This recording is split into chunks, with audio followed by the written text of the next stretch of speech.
Hello, and welcome to another campfire session presented by Encamp. As usual, I am your host, Brandon Barlow. Today, I'll be speaking with Kaitlin Urso. She's an environmental protection specialist for the Colorado Department of Public Health and the Environment. We will be discussing the environmental impacts of cannabis industry and some interesting work that you've been doing with the state of Colorado. So thank you for joining me. How are you today? I'm doing great. Surviving pandemic and COVID and remote work and, all things that 2020 has brought to us. Yes, we are all dealing with those same issues. It really brings us together. But I'm really excited for our listeners to hear about some of the projects you're working on and how you're helping the cannabis industry establish like best practices and how to reduce their environmental footprint. And I must admit, I spent most of my career as an environmental consultant, and this topic has never come across my desk. So for our viewers, no matter how you feel about the cannabis industry, one thing is true is that it is growing. And I think we're up to like 10 states now that are fully legal, including the District of Columbia. So Kaitlin, can you give us a little bit of background information on yourself? Yeah, so my role at the Colorado Department of Public Health and Environment is to be a free environmental consultant for all small businesses. Happen to specialize in helping craft breweries and cannabis operations reduce their environmental impact. Those are two small business sectors here in Colorado that have a lot of growth to them and also have a large environmental impact. Both the brewing process and cannabis cultivation are really energy intensive processes. They're water intensive processes. They have similar waste streams with packaging and agricultural waste. And that, they just all around, it is a industrial process that impacts our environment. And so helping both of those industries understand what those environmental impacts are and what best management practices they can employ to reduce those environmental impacts, along with compliance coaching. I think that the cannabis industry, since it's so new, there's a lot of existing environmental regulatory structure that exists even at the federal level that applies to state legalized businesses that they're just maybe not aware of. And so helping raise that awareness of these are the requirements that you have to comply with here in our state, even though those are federal requirements and you are not a federally legal business. Fair enough. And we all know Colorado, you guys are kind of the pioneers of this new industry. So what originally kind of got you interested in cannabis industry as well as, helping out those local brewers? Yeah, so both the local brewers and the cannabis companies, like I said, overall assessing their environmental impact, but really the hook that brought me in was the unknown air quality impacts from both brewing and cannabis. In the brewing industry, their major air quality impact actually comes from the fermentation process. That's the last stage in brewing where the yeasts are eating the sugars. They're producing alcohol, but they're also producing a lot of CO2. And CO2 is a greenhouse gas. It contributes to climate change because CO2 is really good at heat retention. It's like your favorite insulated coffee mug. It's really good at holding in that heat from the atmosphere and retaining it. And that's why it's a potent greenhouse gas.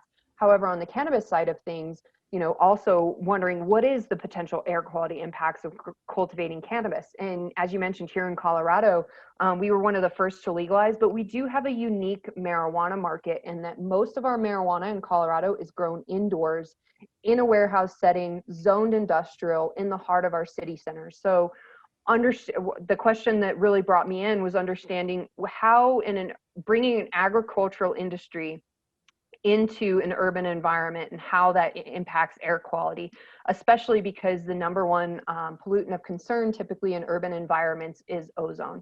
And ozone is formed when combustion emissions react with volatile organic compounds in the atmosphere to form ground level ozone. Now, the cannabis industry, as the plants grow, they naturally emit terpenes. Terpenes are what's associated with that marijuana smell that most people are familiar with. It's pretty potent. But those are actually terpenes volatilizing off of the plant. Those are volatile organic compounds. And so it's an ingredient to ozone. And knowing that it's an ingredient to ozone, and in our city center where we have our highest combustion emissions from cars, power plants, industrial activities. So when VOCs combine with that combustion emissions and the presence of sunlight, which we have a lot here in Colorado. We have like 360 days of sunshine. It created this perfect storm for potential influence on ozone formation from the cannabis industry. And so that's what really pulled me into both craft brewing and cannabis.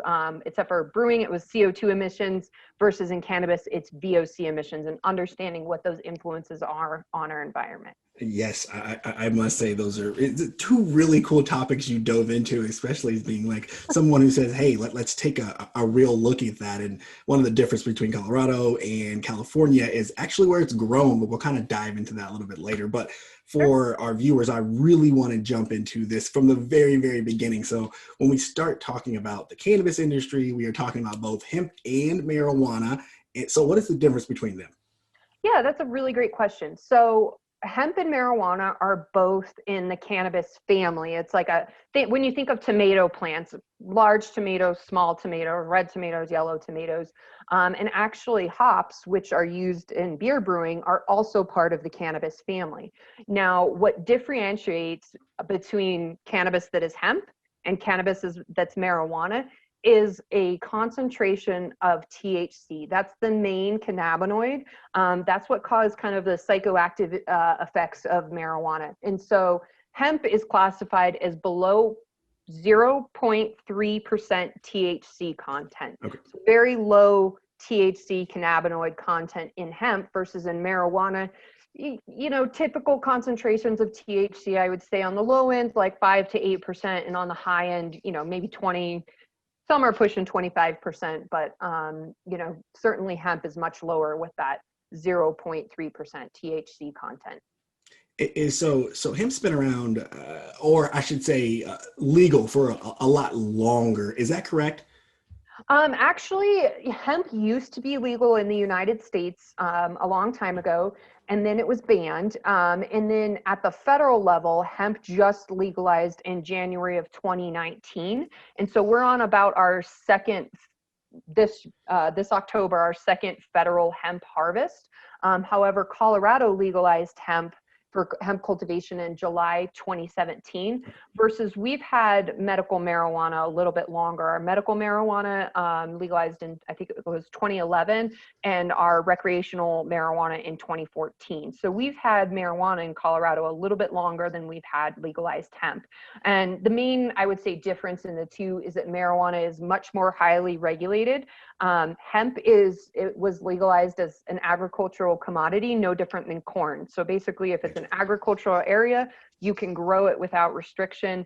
The only additional kind of compliance point that's put on it is in plant testing to ensure that it's actually hemp, that THC content is below 0.3%. If it's above that, there's required crop destruction if you have higher than that under a hemp license. Okay, gotcha. Because being from Indiana, I will admit I'm not too well versed, but I think we've been able to grow hemp for a little while, but I'm not sure on that. I would have to definitely check on that. Yeah, I mean, certainly since 2019, but there was a couple of states that legalized hemp kind of at the state level before this federal legalization. I'm not sure if Indiana was one of those or not, but hemp is mainly grown for either, you know, one of two purposes, either for fiber content, because hemp fibers are very, very strong. They're very robust. They're very long. They have many applications, from, you know, hempcrete to, you know, you can replace it in paper, toilet paper, you name it. It's got really great fiber content, and it grows really quickly, and it doesn't take a lot of inputs to grow it. The other use for hemp is CBD. I think a lot of us are familiar with all the CBD craze. Yeah. And that is another cannabinoid. It's not THC, but it's CBD, and CBD has more physical impacts. Like, it's anti-inflammatory. It has some anti-anxiety properties, things like that. And marijuana contains both THC and CBD. Hemp contains both, but just remember that THC quantity is much lower. Yeah, that makes sense. So you briefly touched on it earlier, but what are the major environmental impacts of the cannabis cultivation and processing? Yeah, so major impacts, it depends on if you're indoor or outdoor. Here in Colorado, with marijuana being primarily indoor, the major environmental impacts our energy uses. It's very an energy intensive process because of the artificial lights take a lot of energy to give the plants the energy they need to grow. And those lights put off a lot of heat as well. And then the heat causes the plants to transpire. So you're battling a lot of heat and humidity. So your two main energy sinks out of indoor cannabis cultivation are going to be your lights and your HVAC.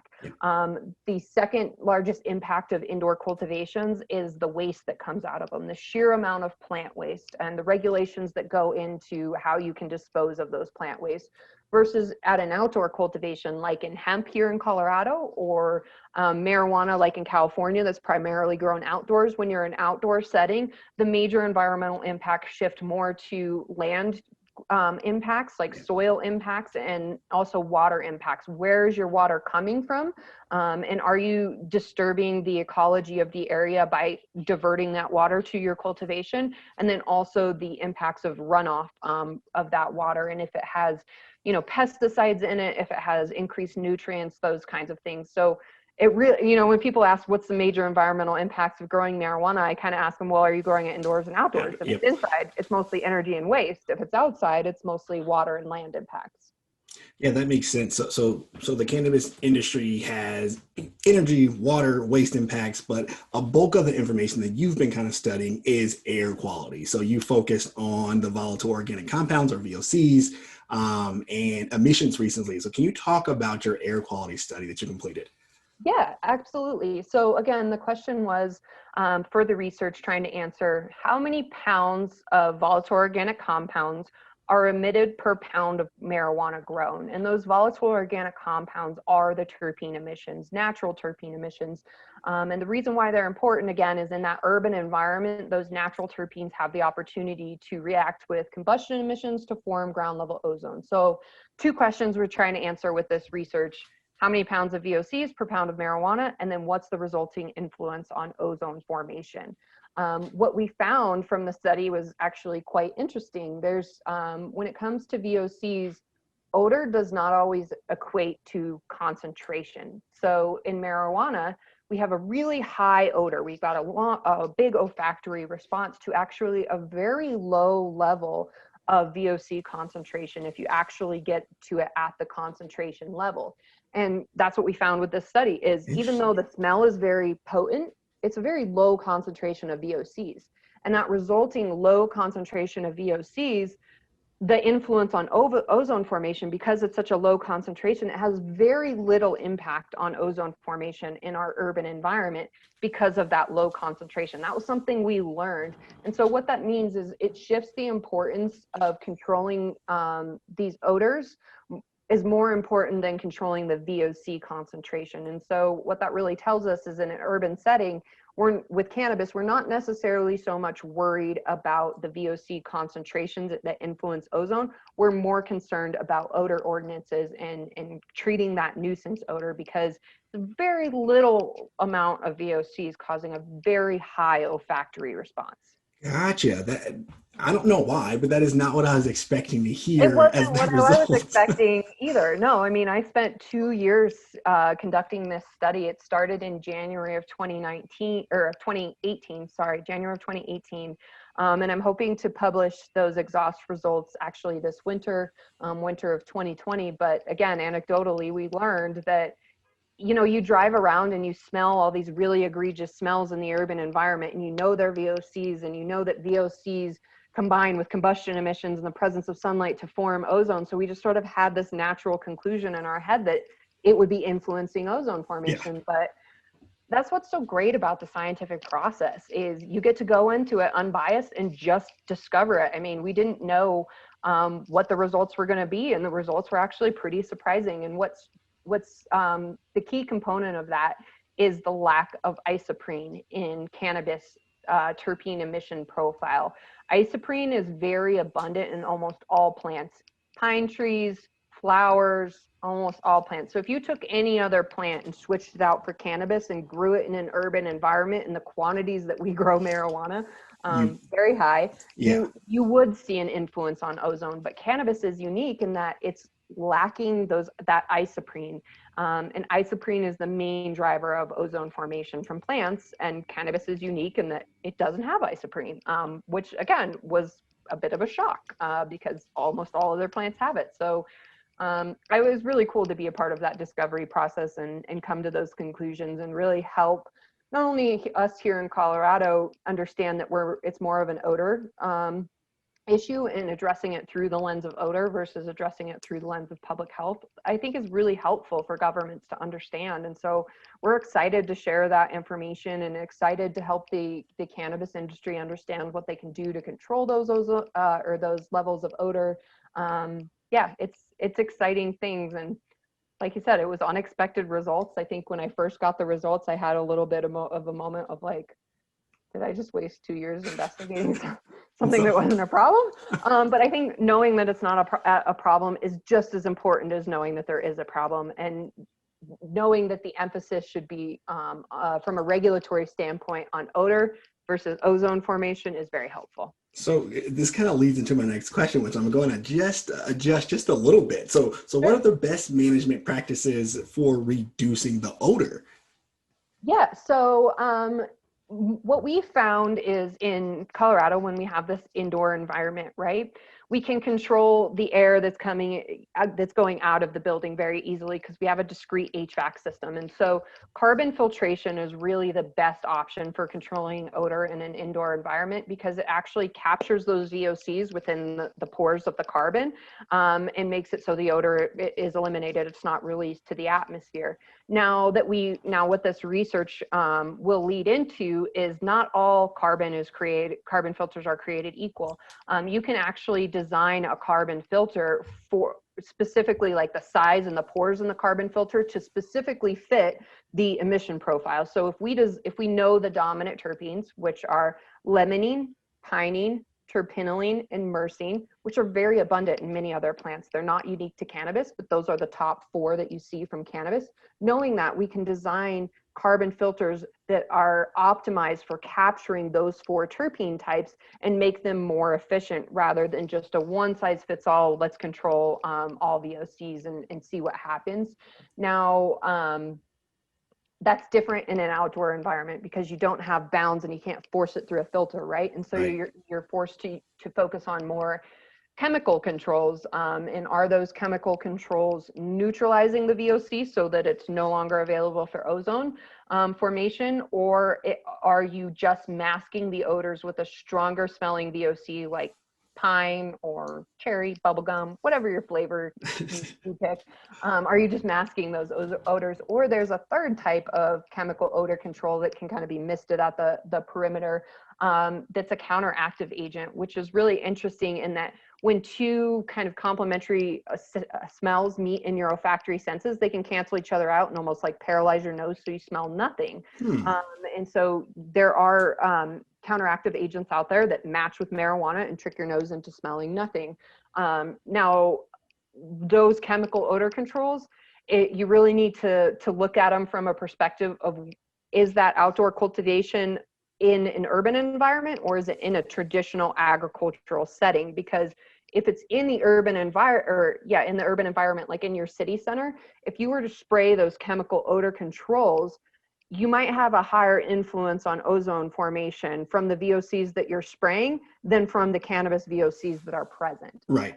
And so you want to kind of be conscious of, what is the best control strategy for you? Are you in an urban environment?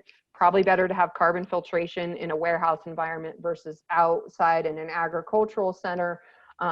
Again, what are those influences? And are you looking to neutralize the VOC? Are you just looking to cover it up with a stronger smelling, different smell like pine trees? Or do you want to, counteract it and just trick everybody into thinking they smell nothing? Kind of what is your motivation?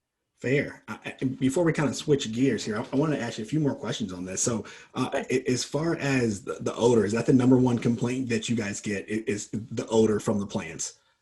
Yeah, I would say yes. For the marijuana industry, both hemp and marijuana is the odor from it. And then hemp, we kind of uniquely get additional complaints that relate to proximity. So for instance, I've gotten a complaint before from an elementary school that has a large hemp farm that butts up right against the I don't know what you call the recess area, Yeah. their open field where they have recess and all the kids play, and wondering if that's a health detriment or anything like that. And it's interesting that, again, hemp was legalized as an agricultural commodity. You wouldn't be complaining if it was corn that was growing right there. And so it kind of creates this additional level of unknown. And also hemp if it's grown for CBD purposes, CBD is concentrated, the cannabinoids are concentrated in the flowers of the plant. And so hemp that's grown for CBD purposes is going to look shockingly exactly like marijuana. You will not be able to tell the difference with your eyes. It's going to have big, furry buds at the top. It looks like marijuana. And that, I think the look and the odor can be a concern for people if they don't understand that that's a low, there's low THC content. It's different than marijuana. It's, understanding all those nuances. I can definitely see the parents calling and saying that can just open up a whole can of worms there. I definitely understand that. And as far as those carbon filtration systems, like how much money are we talking about? Is this something that is a huge investment? Carbon filters on their own are shockingly, they're not that expensive. But when you add in the maintenance of them and they have to be replaced, typically in an indoor cultivation, they replace them once a year to twice a year. So 6 months to a year timeframe is typically the change out period. So it can be an ongoing expense that you continually have to buy, and install new carbon filters. But where, kind of the bulk of the expense falls is secondary, and people don't necessarily realize it because it takes a lot more energy to pull air through a carbon filter than just an open HVAC vent, right? And so the more carbon filters you add to your facility, the higher HVAC load and the more that it has to pull that air through that carbon filter to overcompensate, the load of it. And that can really increase your energy footprint. And so I think oftentimes when people consider carbon filtration, they look at just the cost of just the filters, and it can be relatively low and simple, but then you don't realize that additional HVAC load is going to increase your energy bills. And then sometimes too, folks don't even realize that they might need to upgrade their HVAC system to have enough power to pull through all those carbon filters. Because one thing that's kind of unique to marijuana, especially here in Colorado, in this warehouse environment, is we didn't build new warehouses for cannabis. Of course. We retrofitted existing warehouses in our industrial area. And maybe these warehouses used to be like a couple of that I can think of that I've dealt with is one used to be a pickle factory. Another used to be a t-shirt factory, like for the Olympics. And so the original HVAC systems that were in place there were designed for human comfort, basically to keep a constant 70 degrees. And they're not really fighting a lot of heat load in a pickle factory or a t-shirt factory. Versus when you retrofit that to a cannabis cultivation, if you're using that existing HVAC system, it might be already running at maximum capacity to overcome the heat from the lights and the humidity from the plants that you're constantly fighting. So then if you try to add the addition of carbon filtration, it's already at max capacity. And so you might have to upgrade that HVAC system to overcompensate for that. It's a pretty complex issue when you really start bringing in all the factors. When you start saying, hey, we're going to grow everything indoors, then you start bringing one issue leads to another issue you need to solve. So yeah, it's a really complex issue that I love that you're tackling. So you recently talked about this a little bit in your Forbes article that was released last week, but I know that volume in plant waste has been a problem. Can you describe the problem with hemp and marijuana disposal?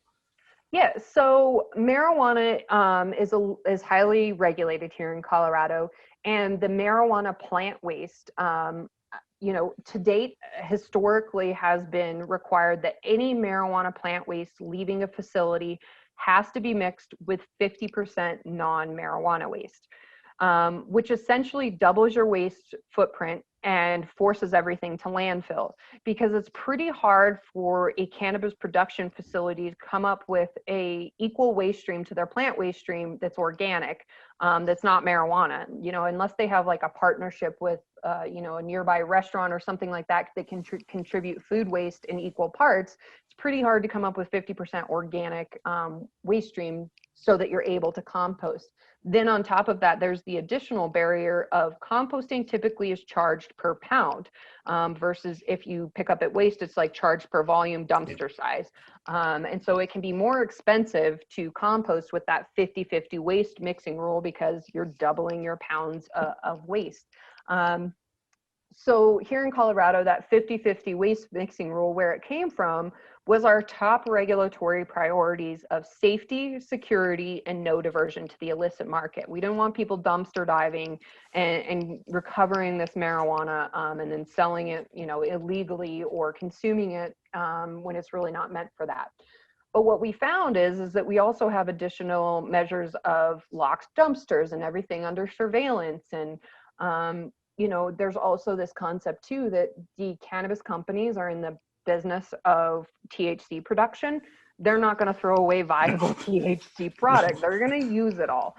And whatever plant material left over is usually post-extracted. It doesn't have cannabinoid value to it.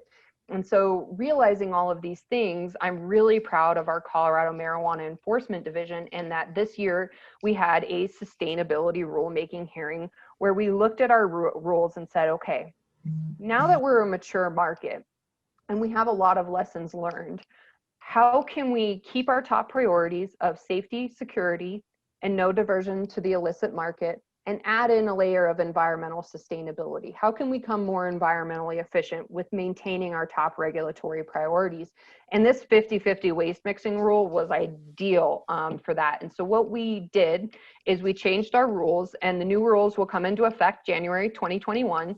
And we basically allowed for a lot more exemptions from that 50-50 waste mixing rule. We basically said, if you're not sending it to landfill, like if you're going to send it to compost or anaerobic digestion, then you don't have to double your waste footprint. You can just go ahead and compost that material on-site or off-site, which is really, really great. It's really going to bring that doubling that landfill footprint down and really give cannabis marijuana operators specifically more of a viable alternative.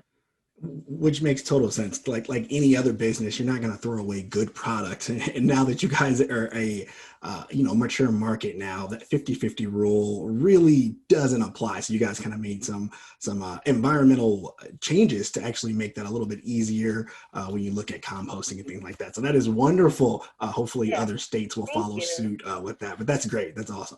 Yeah, the other waste efficiency that we built in with that rulemaking as well is better support for our packaging take-back programs. Because as I mentioned, the two main waste streams from marijuana facilities are the plant waste and then also the packaging waste. And our packaging waste footprint is really driven by child-resistant packaging standards and multiple layers of packaging that's required in order to keep the marijuana product safe from youth. And so those packages also aren't easily recovered in single stream recycling facilities because they're usually pretty small. Like a joint tube is like the size of a pen. It's pretty hard for the recycling facility to recover all of that tiny little plastic waste. So in order to help that, we legalized take-back programs actually in January of 2020. And then we've got some stakeholder feedback that they weren't all that accessible, right? The collection box had to be behind the counter in a secured area. So as a consumer, how do I know that I even have the option to bring it back? Because it's not in the waiting room. I can't see other people doing it. So we made some things like allow the collection box to be locked, but in the waiting room so people can, actually see it and participate in it and drop their containers back in. And then from those collection programs, they have two options as a dispensary. They can bulk recycle that material because it's already separated, and then they can send it in bulk to the recycling facility so they don't have to try to separate all those tiny little pieces out. Or we have a pathway for reuse that if you maintain that child resistance is in good working order and re-sanitize the package, you can continue to reuse it over and over again. Nice. So you guys are making this is current, right? Like just happened. just happened last week. Our new regs came out. So yeah, it's a lot to celebrate. And as I said, they won't actually take effect until January 2021, but kind of the last couple months of the year, we'll be doing stakeholder outreach to educate the cannabis companies on this change, help them through, some of the things that I do is implementation coaching of, okay, how, now that we have these new regulations, how do I participate in them? Okay, I need to get a lockbox that's clear to put in my waiting room so that people can drop in their packages.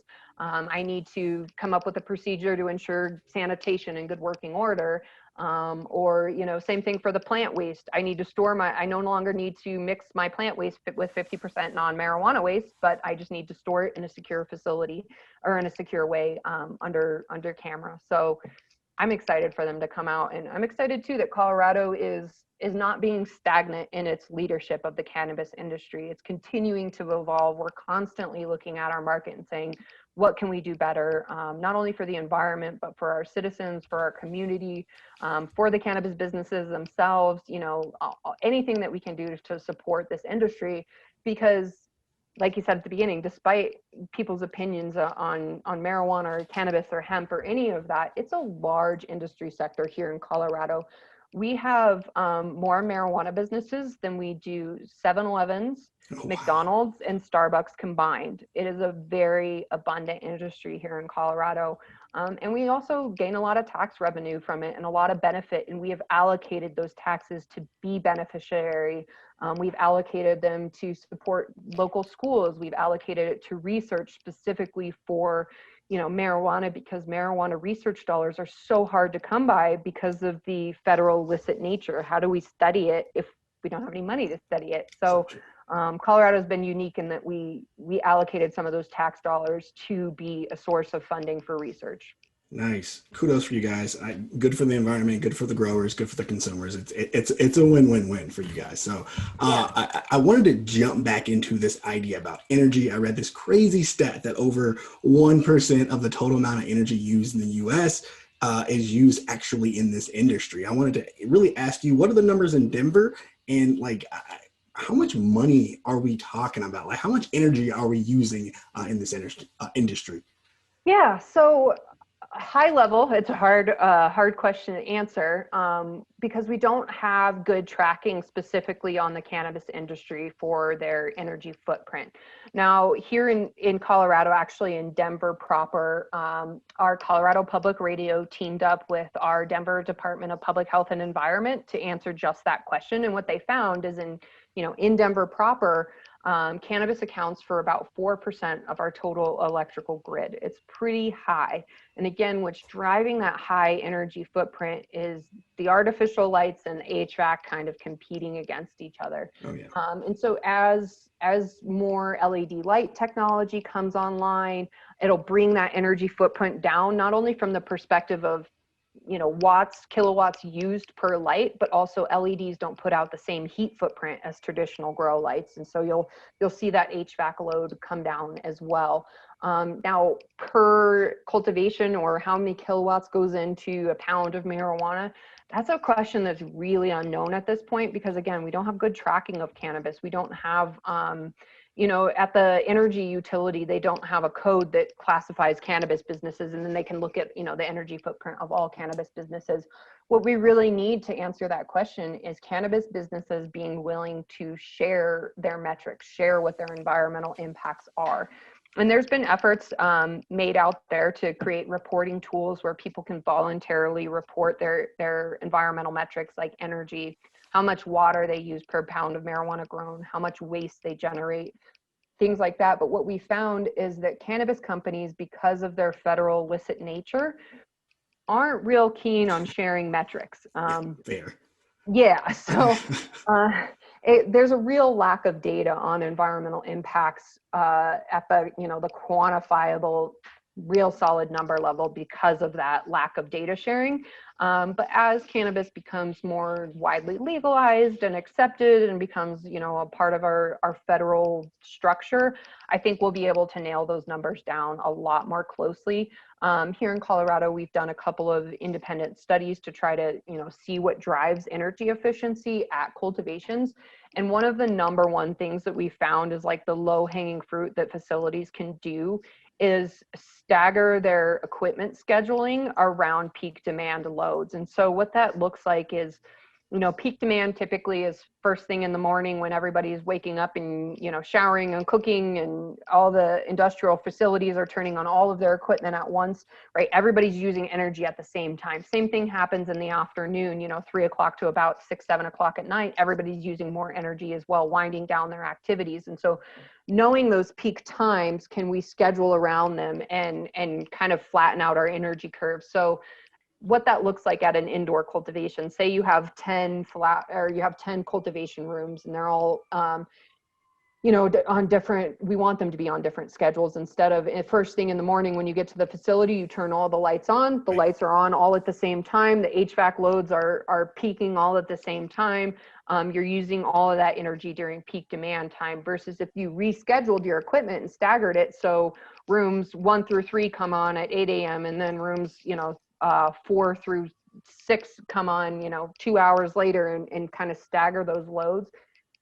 It will really bring down their energy cost, and then also the associated air emissions with that energy footprint, because during peak demand times, we engage peaker plants, peaker power plants that are less efficient power generating units that have higher air emissions than our most efficient units that kind of supply energy throughout the day.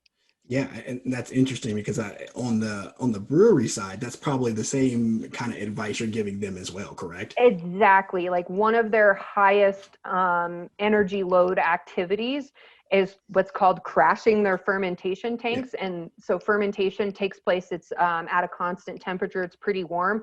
But then when you want to stop that fermentation process, you have to cool it down really fast to stop those yeasts from being active. And that's typically done with a glycol system. So say you had 10 fermentation tanks, you want to stagger them so that you're not crashing all of your tanks all at 5 o'clock at the end of your shift. Right. You want to put them on timers. So, the first tank goes, and then the second tank goes, and then the third tank, instead of doing them all at once.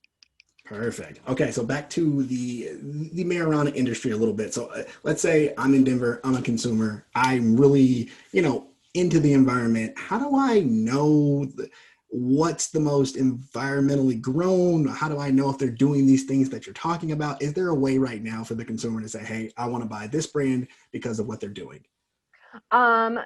Currently, I would say you'd have to be a very informed consumer and really try to seek out those brands that kind of make sustainability a part of their identity. So for instance, there are brands out there, like the one I worked with on our CO2 capture and reuse project, that do everything they can within their power to make their cultivation as sustainable as possible, and then communicate that to the consumers.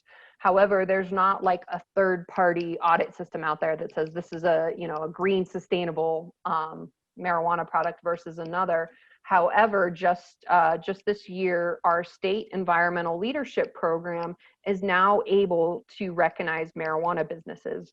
Prior to this year, that program is federally funded, and so we could not recognize, marijuana businesses could not participate in it. But now we're able to divert some of that marijuana tax revenue to support that program for marijuana businesses. And so, starting this year, we'll start to see marijuana businesses be recognized by the state of Colorado for their environmental projects and efficiencies, which is huge, because now they can be treated like any other business in Colorado and participate in this leadership program, right along, big giants like Vail Resorts, or New Belgium Brewery is one of our environmental leaders. And so now we'll actually see cannabis come into that fold, and consumers can look to that environmental leadership program to say, I want to vote with my dollars and align with sustainability.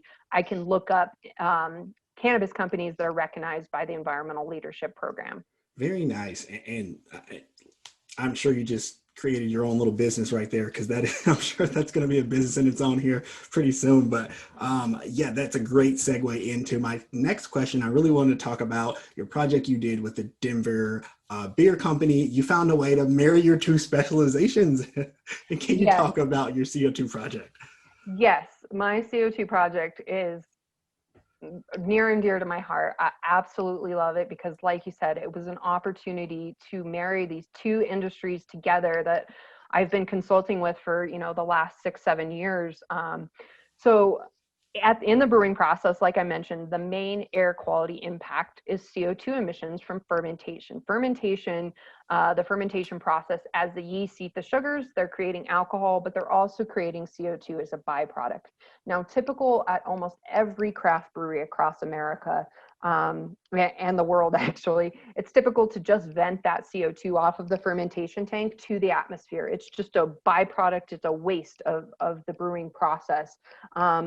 But breweries actually purchase outside CO2 as well to insert it into their packaging process. So after they, fill a can of beer, they need to spike it with additional amount of CO2 so that it's got that carbonation in it. Yeah. And they typically buy that CO2 from an outside supplier. So with this CO2 project, we brought in some technology and said, okay, we're going to place some technology in place at the brewery where instead of venting those CO2 emissions from the atmosphere, we're going to capture them, we're going to compress them, and we're going to liquefy that CO2 in a tank so it can be used as a commodity. Now, if we were just to use it at the brewery doesn't need as much as it produces. It only needs about 10 to 20% of the CO2 it produces. The rest is excess. And so this piece of equipment too is pretty expensive. If you were to put this piece of technology in place at a brewery and just replace its own CO2 supplier, it would take about 8 to 10 years to pay off the equipment. And that's much higher than what I typically recommend to small businesses. I tell people, it needs to be under 5 years to be a really good return on investment timeframe for your business. Well, if we continue to capture CO2 beyond the brewery's needs and get as most environmental benefit out of it as we can, right? We want to capture all those CO2 emissions so they're not being released into the atmosphere and contributing to that heat retention that's changing our climate and driving that climate change. What if we captured as much CO2 as possible and then sold the rest to an outside industry so that we could bring our return on investment time frame down to under 2 years? Well, it just so happens that the marijuana industry utilizes CO2 in the cultivation process, especially in an indoor environment. So moving from the brewery to the cannabis operation, when you have an indoor cultivation, you're manipulating the plant's life cycle, you're condensing it. You're taking what would typically be, a 6 to 9 month growth cycle outside, and you're condensing it down to about a 2 to 4 month cycle inside. Now that plant needs all the same essential ingredients for life that it would to optimally perform to its full potential, its full big marijuana buds that everybody wants, as it would outside.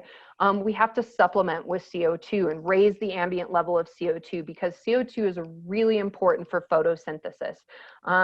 As plants are taking in the light, they also need to take in CO2. They convert that carbon to energy, and then they release oxygen. So the brewery generates CO2 and the marijuana plants act as a sink. They use that CO2 for life. They take in the carbon, they retain the carbon, and then they release the oxygen. Similar to, at a global scale, what our rainforests do. They scrub CO2 out of the atmosphere and then release oxygen back out. So Very interesting. yeah, it was really cool that we were able to leverage these natural processes of fermentation as a natural process where, natural bugs are eating sugars. You're producing alcohol and releasing CO2, and then we're actually able to capture that CO2, bottle it, and then feed it to the marijuana plants. The clinic, I love how they put it, the head grower at the clinic, which is the marijuana cultivation, he always puts it as, we're growing bud with beer burps. Which I just think is awesome. That is good. If another company, another brewery kind of wanted to start this process, what would they really need to get started? What they would need to get started is really just looking at an economic assessment of their CO2. How much do they pay currently from a CO2 supplier versus how much they would pay for this equipment, and calculating that return on investment time frame, and then looking for an outside partner basically to sell the excess CO2 to. And now it doesn't have to be a brewery and a cannabis cultivation. It's just here in Colorado, we have an abundance of breweries. We have an abundance of cannabis cultivations. I happen to specialize in environmental consulting for breweries and cannabis. So it just created this perfect storm of a partnership to prove this concept through through a pilot project that showed that it was economically viable on its own. Both the brewery and the cannabis cultivation had less than a 2-year return on investment timeframe. And then after that return on investment timeframe, the brewery is gaining additional revenue because they're no longer just a supplier of beer, they're a supplier of CO2. They sell 2 commodities now. And then at the cannabis cultivation, they're getting a price reduction, about a 20% price reduction on their CO2 supply, in addition to saving on some of their equipment that they needed as well.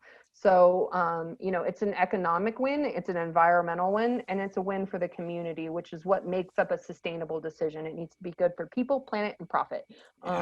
This project perfectly checks all of those boxes. And so any brewery out there can look into doing this, and like I said, doesn't have to be to a cannabis cultivation. There's many other uses of CO2, and the great thing about this CO2 is that because it's produced from natural fermentation, it's a much more pure source of CO2 than traditional supply, which comes as a byproduct of either power generation or natural gas refining. And so if it comes from power generation or natural gas refining, you're going to have additional hydrocarbon contamination within that CO2 gas stream, versus if it comes from fermentation, it's just straight CO2.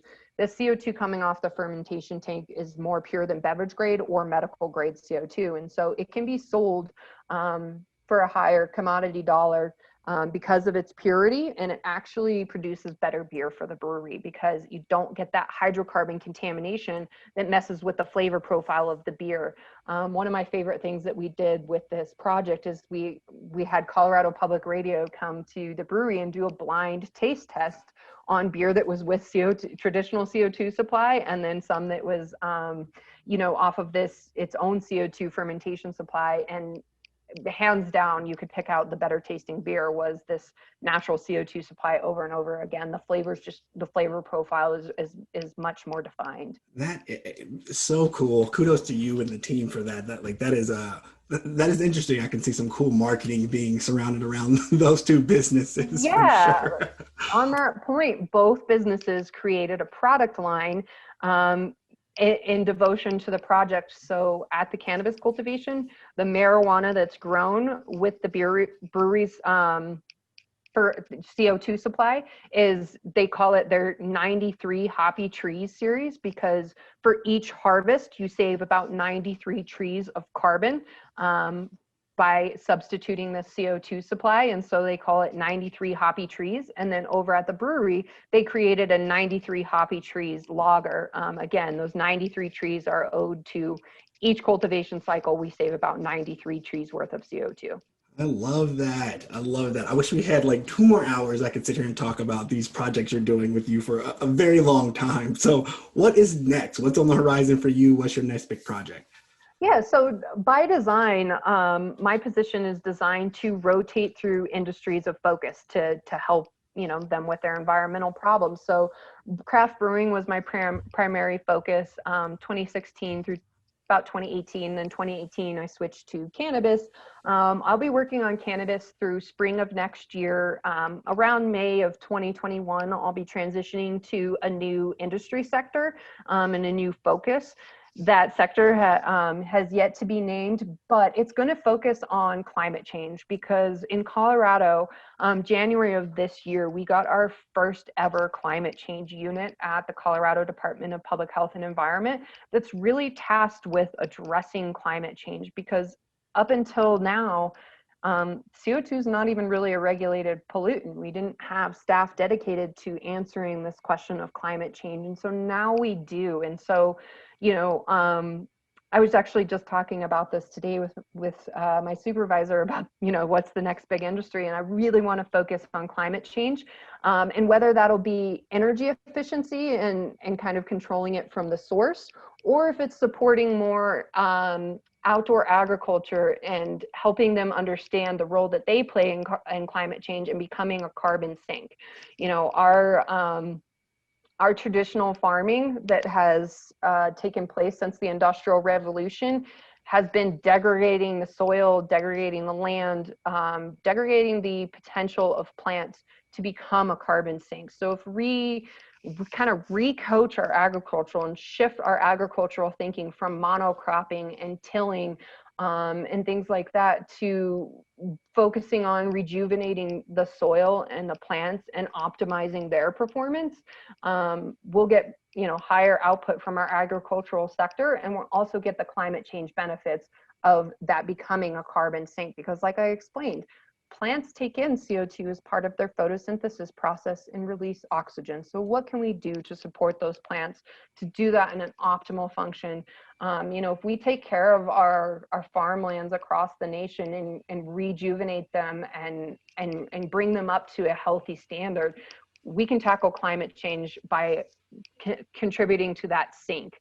Or on the other side, our number one, kind of emitter of greenhouse gases is our electricity usage and generation. And so, looking at what we can do to become more energy efficient and, moving to electric cars and all of those things, it's kind of a wide open door, but in short, climate change will be the new focus comes summer of 2021. So I'm excited about that, excited to see where that leads me.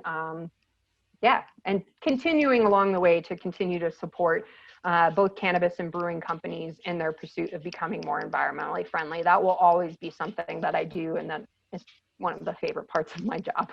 Yeah, absolutely. That is, we are excited to see what you do next. Colorado is definitely lucky to have you. So thank you for joining our campfire session today. For our viewers wanting to get in contact with you, what's the best way they could do that?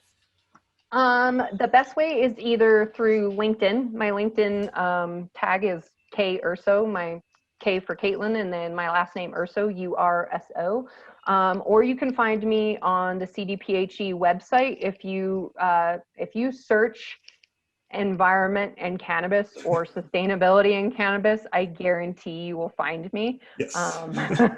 You'll be able to find me. But also, anyone can email me at any time as well. My email address is kaitlin.urso@state.co.us. Maybe you can put that at the bottom of the screen or something like that. Yeah, I'm here. I am a free government resource. Even though Colorado is my primary focus, I'm one of the few people in the entire world that focus on the environmental impacts of cannabis. And so another part of my role is coaching other states, other countries like Canada, anyone who, government agencies that are also interested in learning about how do we tackle this environmental sustainability, and what role does a government play in their piece of the pie. Happy to coach anyone on that. Happy to coach businesses.